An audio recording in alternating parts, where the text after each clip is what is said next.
हे पत्नियों, तुम भी अपने पति के अधीन रहो, इसलिए कि यदि इनमें से कोई ऐसे हो जो वचन को न मानते हो, तो भी तुम्हारे भय सहित पवित्र चालचलन को देखकर बिना वचन के अपनी अपनी पत्नी के चालचलन के द्वारा खींच जाएं।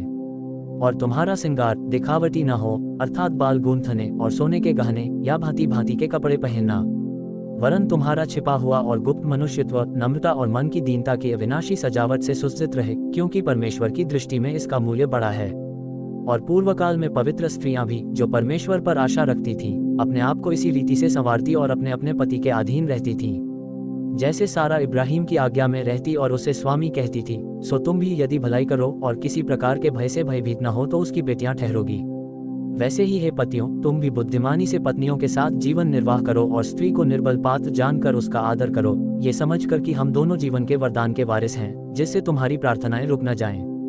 निदान सबके सब एक मन और कृपा में और भाईचारे की प्रीति रखने वाले और करुणा में और नम्र बनो। बुराई के बदले बुराई मत करो और न गाली के बदले गाली दो, पर इसके विपरीत आशीष ही दो, क्योंकि तुम आशीष के वारिस होने के लिए बुलाए गए हो। क्योंकि जो कोई जीवन की इच्छा रखता है और अच्छे दिन देखना चाहता है, वह अपनी जीभ को बुराई से और अपने होठों को छल की बातें करने से रोके रहे। वह बुराई का साथ छोड़े और भलाई ही करे, वह मेल मिलाप को ढूंढे और उसके यत्न में रहे।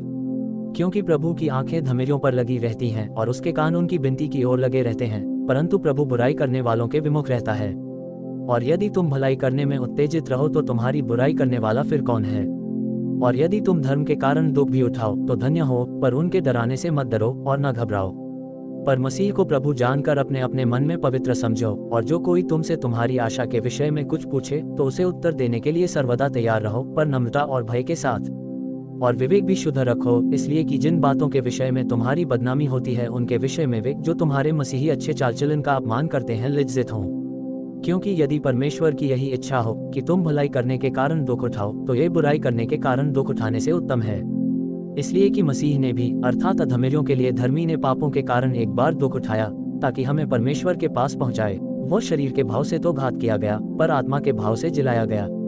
उसी में उसने जाकर कैदी आत्माओं को भी प्रचार किया, जिन्होंने उस बीते समय में आज्ञा न मानी, जब परमेश्वर नूह के दिनों में धीरज धरकर ठहरा रहा और वह जहाज बन रहा था, जिसमें बैठकर थोड़े लोग अर्थात 8 प्राणी पानी के द्वारा बच गए।